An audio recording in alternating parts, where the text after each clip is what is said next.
We're going to start with the first Q&A today. I am really stoked of having Anna and Esther here, two power women, sisters and business partners.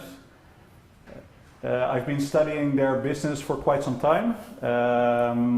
I think it's super exciting to see they started back in 2016. And last week when we had a chat, they told me they just launched a big collaboration with Sylvie Meis in Germany. They've shown that even during a corona crisis, your brand can skyrocket and make something negative and transform it in something positive. So Anna and Esther, welcome. I'm super excited to have you guys here. Thank you. And yeah, maybe we could start with a small introduction, and after that we can start the Q&A.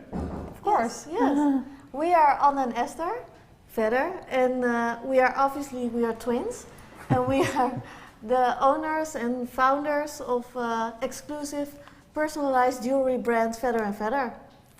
Cool, welcome. Like I said, I'm super excited, and I think the rest of the team here as well. We've spoken about Vedder Vedder on the phone, and yeah, you told me you started back in 2016, and yeah, see where you are now. I'm very curious to hear, let's say, the founder story. So, why did you start? When did you start? And yeah, see how this evolved. Yes, of course.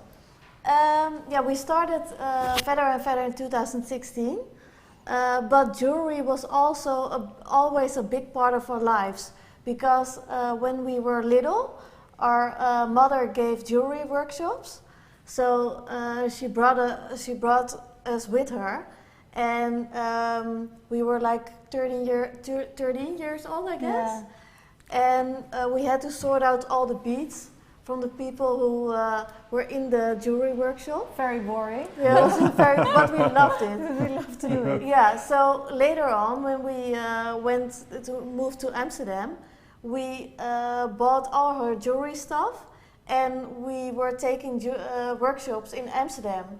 So we went up like to bachelorette parties, mother and daughter days, and we gave all the jewelry workshops there. So it was really nice. And later on, our mother too gave us a piece of jewelry in gold, and we want to engrave something of her own handwriting in it, so her signature on the back of the piece of jewelry, but we couldn't find it anywhere. So we went to the local jewelry store and they couldn't do it for us. We went online, we couldn't find it. So we thought, yeah, we have to do it ourselves. So I joined the class of jewelry making, so really the goldsmith classes. Yeah, nice. And I made a website. Yeah, and I tried it. We tried to do it ourselves. So we were wearing the jewelry, and we get a lot of response on that piece of jewelry. And a lot of people told us, oh, I want to buy that too. So we thought, okay, this is a great idea. Yeah. So she made the website with a lot of bugs. Good job. Because she made it herself. Yeah.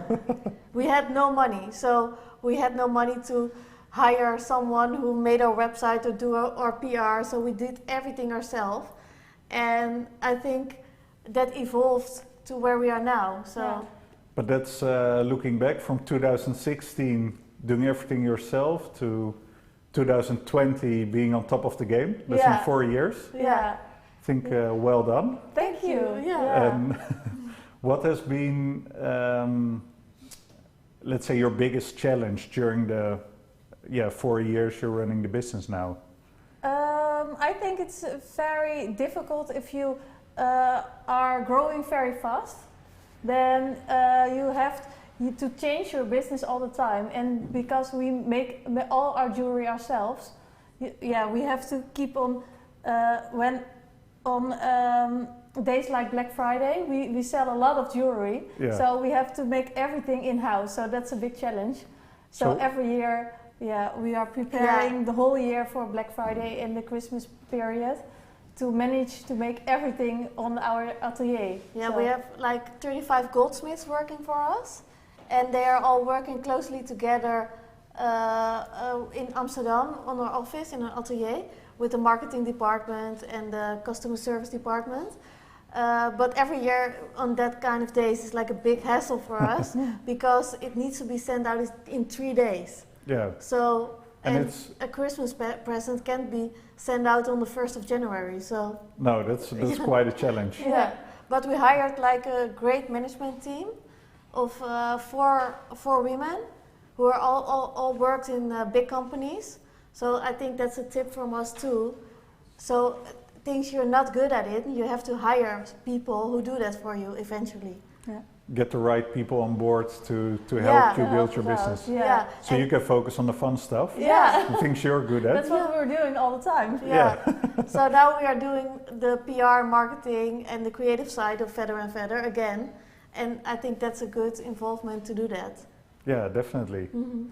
And so if I hear your story now, something what makes your business or your brand unique is that you focus on personalized jewelry. So I've seen jewelry with fingerprints in it. People can send their fingerprint and get it engraved.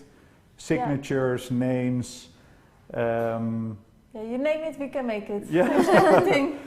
Yeah, I've seen your atelier, and I was really impressed about the way you do it, because even the fingerprints are made by hand. Yeah. So it's not like some kind of factory just printing it, but it's drawn by hand. I was amazed about that. It's very old-fashioned. Yeah. But then you get the best quality, probably.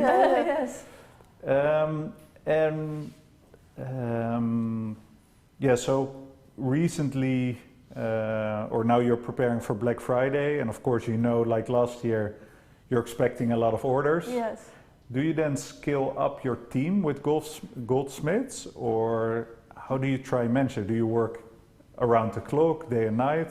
Yeah, we are preparing that we are hiring a lot of goldsmiths before. Yeah, in the summer. Yeah, in the summer we already start Yeah. looking for extra goldsmiths. So we want to have a big team when it's finally Black Friday. And of course our team is working more hours. Yeah. So They're working almost day and night. So we really have to. But it's part of the job. Yeah. Nice. Sounds good. Yeah. And I think, like I already introduced the Corona crisis, COVID. I can imagine, because you started out as a digital business, you're making the website, you're making the jewelry. Yeah.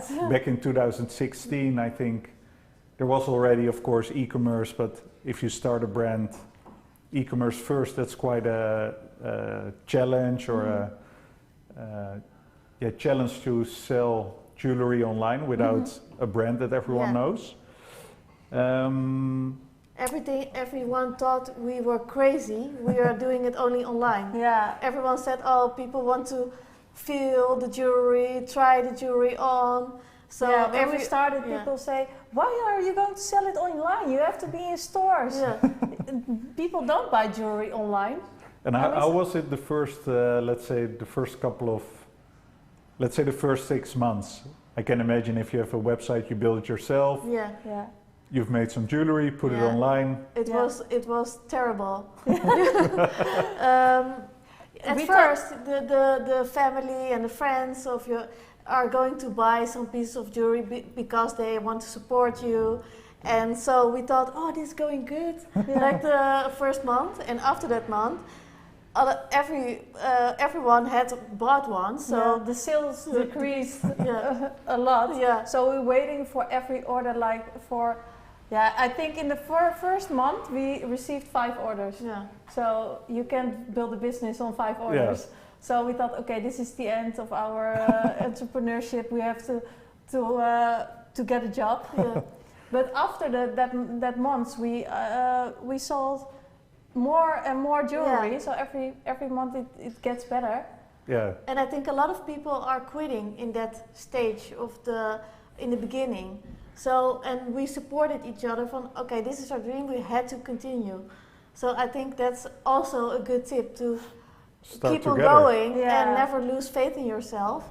because sometimes it takes time, and it takes time to build a brand, it takes time to do the PR, and you have to keep on going. You have to wake up and work every day on your dream, even on Saturday and Sunday, when it's King's Day, when it's every day. It's not a 9 to 5 job. No. I think we dedicated our life to it. Yeah. Yeah, I think especially as an entrepreneur, the start of your business is like the most exciting, but also the most insecure and depressing time. Yeah, yeah. I remember when we started with Ask Phill, also the first 6 to 8 months, we were like working day and night, not selling that much. That's good to hear. But if you're with a co-founder or start a company together, then you can motivate each other. Yeah, and we worked together on the office from 3 square meters. So we would get crazy from each other. Yeah, we bought a bottle of champagne, and when we received 100 others, we allowed to drink the champagne. But the champagne was already standing there for months and months. So nice. it was really nice. And so now you've built a good brand, good business in the last couple of 4 years, and then I think it was in March when COVID knocked the door and came around the corner. What's like the day, I think, we slowly saw it coming and then suddenly it was a lockdown. How did you experience that moment and that day? At first we were very scared. We thought, okay, this is the end of our brand because the whole economy is going to crash. So in the first week the sales decreased a lot for us. So it was half of the amount of orders what we normally have. Yeah. So that made us a little bit scared. So we thought, okay, we have to be creative. So we went to our office and sit there with our team and thought about creative options for people to do at home. So we came with the idea of a drawing contest. For kids? So the kids can at home make a drawing. Yep. From their mom or dad or the dog or something cute, and made a picture of it and send it to us. And the mothers can win a piece of jewelry from the drawing. That's very smart. So it was very popular, very popular. So it's a good way to keep the kids quiet during working from home. Yeah. So we received like maybe more than thousands of drawings from kids. So that was so cute. Yeah, and we did a fingerprint contest. So we made all the tutorials of little kids making fingerprint at home images at home, and we did it ourselves, like YouTube videos, and you saw slowly increasing the sales, and we thought, oh yeah, we have to do something creative in this situation and make the best of it. Because otherwise it's getting all... and at the end, that month was the best month ever. So we made the best of it, of the whole situation. Oh, that's super cool to hear. Yeah, so we're very lucky. So it's really like a wake-up call and at the same time an energizer for your team, like, hey guys, we need to prepare and let's do it. Yeah. I like the creativity of looking at, I think the jewelry is more for adults, and then have the kids get involved to win a bracelet or a necklace. For their mom. I like that idea. And you mentioned like how can we make or turn something negative into something positive. How did you do that in the office with your employees? Was that? I think everyone made mistakes, and we made a lot mistakes when we were starting up Vedder and Vedder. We make a lot of mistakes. Now it's human, so I think everyone can make mistakes. So when it occurs, we are making something positive of it and see the bright side of it. And I think everyone is very, our employees are very open to each other about everything. And we want to encourage that because we are young. Everyone at our office is around 30. So we are a really open vibe at the office, and I love that. Yeah, we encourage our employees to be creative and to make the best of the negative situations. So that's really in us, and we are trying to give that to our employees too. Yeah, that's super. Yeah, I think it's super important in moments like this. Probably the rest of the team is looking at you like, okay, what are we going to do? Yeah. How are we going to survive Yeah. this crisis? And have you made like some kind of crisis plan for the coming months, or is it just business as usual, focusing on Black Yeah. Friday, Christmas? Yeah, Black Friday and Valentine's Day. Christmas are the most important events in the year for us. But also we are more like launching new collections, even more now because everyone is sitting at home, more on their computers, more on their phones. So we want to launch like more things. And that's I think a good thing because our production is in our atelier, so we're really close to like designing new things and launching it. Yeah. So Esther is now very busy with Designing all the collections, Yeah. so we can launch really soon. Yeah, and our focus is mainly online for the upcoming period. So we used to do events at the Bijenkorf, Yep. and we went to the Bijenkorf, and now we are not going to do that anymore. So now it's just online, and that's our focus. And have you find some kind of way to transform the in-person events you used to do at Bijenkorf to do it online, like live shopping feeds or some kind of way to get your consumers more involved? Yes, we try to be very creative for this part, but I think we have to chat more with you because you have some great ideas. Yeah, I think we've seen with another client of ours, they were super creative. It's Mista, a shoe brand from London, Mm-hmm. and they used to make like shoppable videos. So they would do a big production in-house and they show certain shoes and handbags they made which were shoppable in the video, and it was a nice way of making some kind of how do you say that, fashion show in their office and then sell the products, and people would buy all the products live and they would get involved with the owners of the brand. I love that idea. Yeah, that's a great We have idea. to do it. Yeah. So it's a nice idea. Yeah. Yeah, and then I'm really curious, you already touched upon a bit like the, how you started making personalized jewelry because you couldn't find it in the market. And I think advantages are that it's a unique selling point for your brand because I haven't seen it anywhere else. Mm-hmm. I only saw online jewelers where you could maybe get your name or your letters engraved. And like you said, it will be a challenge for Black Friday, Cyber Monday. But how are you going to make sure that your unique selling point won't be your biggest challenge and at the same time a problem if you become too popular? Yeah, that's a hard question because at first, when you're starting up your business in the first year or second year, the sales are not too much. So you can handle everything. So and you know what to expect on like days from Black Friday or Christmas or Valentine's Day. But now our success is sometimes that big. We are very surprised about all the all the sales. orders. Yeah. But in the middle of the day of Black Friday, you can't say, "Oh, I shut down my website because it's too much." Yeah. So you have to continue.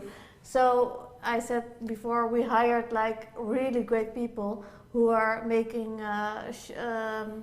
Yeah, with the employees are working in Yeah. shifts, the goldsmiths. Yeah. So we can produce 2 times more at our office with the same amount of equipment. So that's one thing we are doing. Yeah, and like big machines, we invest big money in machines. Yeah, we have the newest machines. Yeah. And is it easy to scale up with machines? Because I think it's quite an investment to buy like new machines for engraving or...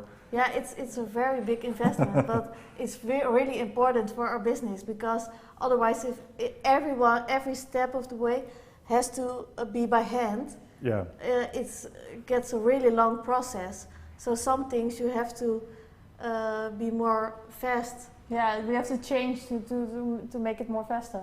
Yeah. So To improve the speed of production. yeah, that's and, very important. Yeah. yeah. And you don't want to, of course, over-invest buying a lot of machines, No, but then no. the orders go But down. we have the best Yeah. and fastest machines at the office. So And we are very proud of that. So we are going to jewelry fairs, to the machine departments, and then we are like with 2 or 3 goldsmiths and coming women, and they're thinking like, okay, what you're doing here? They don't believe we really want to buy them that many machines No? because they are very expensive. Yeah, that's exciting. And where do you get your like inspiration from the personalization of your products? Because I can imagine you get maybe inspiration from other industries where they also use personalization, or how do you get inspired? No, not that much by other brands. We are inspired by people's lives. So for us it's very important to capture a special moment of people's lives. For example, you are just became a dad. Yeah. So that's a very important moment of your life. So that's why we were thinking, oh, it would be great if you can put a name of your daughter in a piece of jewelry. So that's what we are always thinking. Yeah, or the coordinates of your wedding, or the fingerprint of your dad who passed away, everything. And I think the designs, we want to be like a little bit fashionable. So for the creativity, we are going to Paris, for example, Yeah. and we're sitting on a terrace and watching the people on the street. So what's he wearing? Yeah. Oh, that's maybe a nice idea Yeah. for us. Yeah, and Maybe we can change it a little bit. And is then Paris a real inspirator for you, or all the cosmopolitan cities, or? Yeah, Paris, it's always a good one. Yeah. If we are back from Paris, we have always a lot of ideas. And New York is great Yeah. for the mindset. Yeah, Yeah, I can imagine. Yeah. And now, without being able to really travel to all your favorite spots, how do you still ensure you're inspired? yeah, we are addicted to Pinterest. Yeah. I don't know if you know it, but we are always for hours on Pinterest Yeah. in the evening. So we're always sending each other pictures. Oh, maybe this Yeah. is a nice idea. Maybe. And the next day we draw it out and make new collections. Oh, nice. Yeah. That sounds like a cool and inspiring process to do that Yeah. together. It's really fun. Yeah, it's our passion. So Yeah. we are lucky to work in our passion. Yeah. Yeah, that sounds good. Yeah, and then looking at your brand, so mainly selling online. How do you make sure your consumers know to find a way to your e-commerce platform? Is it all paid media? Is I it- think if you once visited our website, you will see it every day almost on every website. We You'll are be hunted. yeah, for the rest of your life. So you have a good online marketing Yeah, team Yeah. which and- knows what to. yeah. But we started with just social media Yeah. because that was for free. So we just posted like 100 pictures a day. So people get tired of all the pictures on our Instagram. But after all, it worked. So we now have more than 200,000 followers on Instagram. So I think it worked out well Yeah. for us. Yeah, and we send it out the jewelry to all the famous people in the Netherlands. And when, for example, Chantal Jansen wrote down her name of her son, of the name of her son, and we made a piece of jewelry of it, and we sent it her.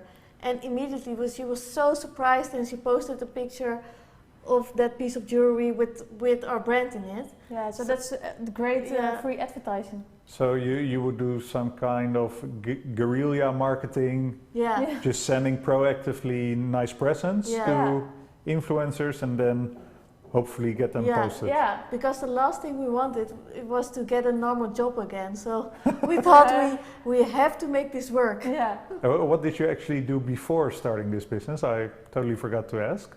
I worked in a fashion shop for men, Yeah. but I hated it. It was I wanted to have my own brand like so bad. So I dreamed every day of it. So yeah, this is my biggest dream. Yeah. And where did you work before? Oh, it was a very boring job. It was like homes for Polish people. Okay, interesting. So real estate for... Yeah, and we were texting each other every day. Okay, we have to quit. We have to build a brand together. And we thought, oh, if this is my life, I don't want it. So we have to change something. It's actually really funny you're saying this. So me and Paul, my co-founder, we had exactly the same. We were doing different jobs, but we were always playing squash together and always complaining about our old boss. Like, oh, I hate this shit. I want to get rid of it. And then we said, okay, let's just start. Yeah, there's one It's solution. a good motivator. Yeah. And so social media, you've done a lot of collaborations with Dutch influencers. And I think last week when we had a chat, you were in Germany of launching your new jewelry line together with Sylvie Meijs. Can you tell a bit about how that collaboration came across and how you can make like the best possible collaboration with the influencer? Yeah. In the Netherlands we are already quite popular, so we thought maybe let's go for another country. So Germany was really on our wish list. So we thought for Germany, Sylvie is the best person we can have. So let's try and let's send her a message. So we sent her a message if she wanted a collaboration with us, and she was really surprised. So she told us, oh, I'm in the Netherlands, in Amsterdam, about a few weeks, let's meet up. So we met up at the Dylan Hotel. Nice. So, yes, and it was on our birthday, so it was a great day. And it was a match made in jewelry heaven. Because we liked her, she liked us, she liked the jewelry. So we started immediately with thinking about a new collection. We took some drawings with us and she liked it. So from that moment we created the collection really together. And so we texted each other every day, like, do you like this? Do you like this? So finally we had the perfect sample of the jewelry. So Sylvie was fully involved with designing the jewels. Even the boxes. Yeah. So from the beginning to the end, everything she had something to say about. So that's great for us. Yeah, that's really important for us. So she has the feeling it's her collection.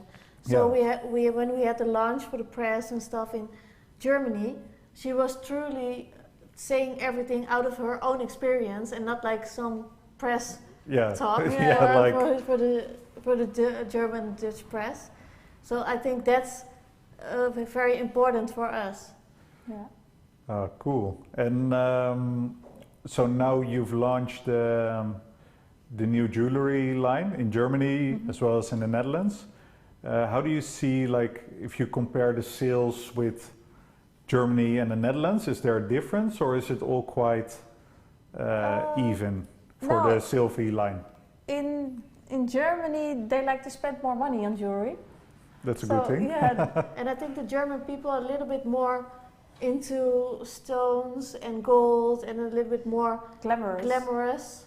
So nothing is too much for German people or German women. Yeah. So I think we wanted to combine that in the Sylvie collection. Nice. I'm curious to see for the coming months what the collection will bring you. Yeah. And then I think you told me like our dream is to go to the US. Yeah. Who is like your top influencer or the top celebrity you would like to collaborate with? Our dream is to have a collection together with Chrissy Teigen. Or Jennifer Lopez. Yeah, or Jennifer Lopez. Chrissy Teigen is the wife of John Legend.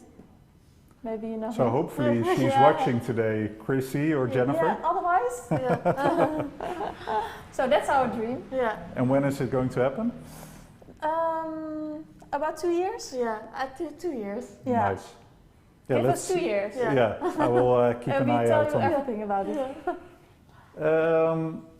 Yeah, thanks for answering these questions. I think we also have some questions from the audience. Let's see if we can get them up the screen. Yeah, one question from me still. I have a brother, it's not a twin, but I can imagine sometimes if you're sisters, it can be challenging to run a business. Yeah, how do you experience that as running a business together? Yeah, you're kind of married to each other. So at first we had a lot of, when we started Vedder and Vedder, we had, of course, a lot of fights between each other about the branding and stuff.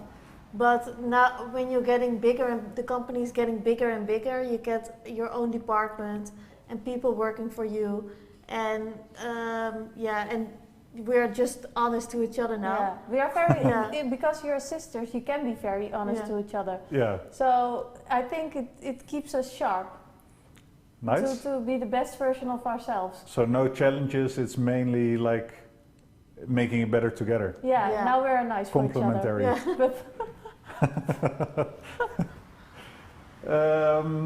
Question from the audience. How did you get your first orders? What kind of marketing did you use? Through social media. It was really important for us. It was like the beginning of Instagram. So we thought we have to make an account and post pictures on it. So we make a private account for us both and like a company account. And we posted like content on both of them. We made pictures ourselves and posted on Instagram. So our first sales were from that. Yeah, and influencer marketing was really important for us. And then you already started the influencer marketing early on? Yeah, before it was a thing. Yeah. So I think that was like the main thing for the first orders. And so you also mentioned that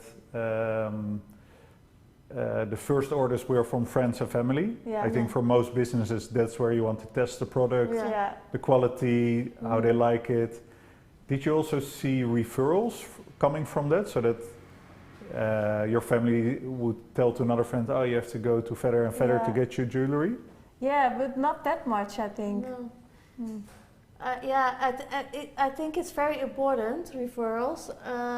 Now it's still important, so that's why we still love to do our branding very well. So the package, from A to the end, everything has to be very well. So the packaging, when you order things, like the customer service, so people tell each other from, oh, that's a good. It's all in the details. That's a good company definitely. to buy a present from.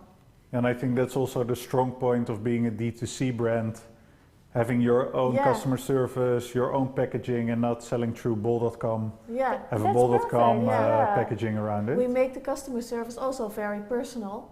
So in every email there's with love, Anne and Esther on the end of it. So we like to make everything a personal thing because our brand is very personal. Yeah. I have a last question. We don't have much more time, so let's see. Yeah, do you have advice or tips for someone starting a jewelry business? We are not going to give any because we are going to start it. No. I think it's very important for every brand you want to start that you have a dream in your mind and you have to work on it every day. So you have to be very consistent. So you have to do every day the same. So not from Monday till Friday from 9 to 5, but from Monday till Sunday, 24 hours a day. So you have to be consistent, have a big dream, and I think you can sell anything. If you have a good story, you can sell anything. And a passion for it. Yeah. Yeah, great. I think this is great insights for anyone starting a jewelry business. Like you said, dedication, a real dream, motivation to do it. And a unique selling point. I think that's very important. We had a unique selling point because the jewelry was personalized instead of just regular jewelry. So I think you have to have a unique idea. Yeah, I agree. It's super important when you have a product, unique. Make your own brand experience, build your own brand, and don't try to copy other brands because people will see it. Okay, thanks a lot for answering all the questions today. Thank you. You're welcome. I'm super excited. I'm inspired. Maybe I will start a jewelry brand once. No. Yeah, thanks a lot. It's a pity there's no audience here, so we Yeah. cannot clap. Yeah. But, yeah, it was It's great definitely- seeing you again. Thanks for your time, and all the best. With the upcoming Black Friday, Cyber Monday. Yeah, thank We you. are excited. Yeah. Good luck with the new goldsmiths. Yeah. And make sure to kick some ass. Thank you. Thank you. Yeah. Thanks. Okay, great. That were Anna and Esther from Vedder Vedder. It was great that they've shared their insights, their founder story, their personal advice. And in case you have any more questions, just send an email to phill@askphill.com. We'll gather all the questions and we'll try to reach out to Anna and Esther, and maybe they will still answer your question.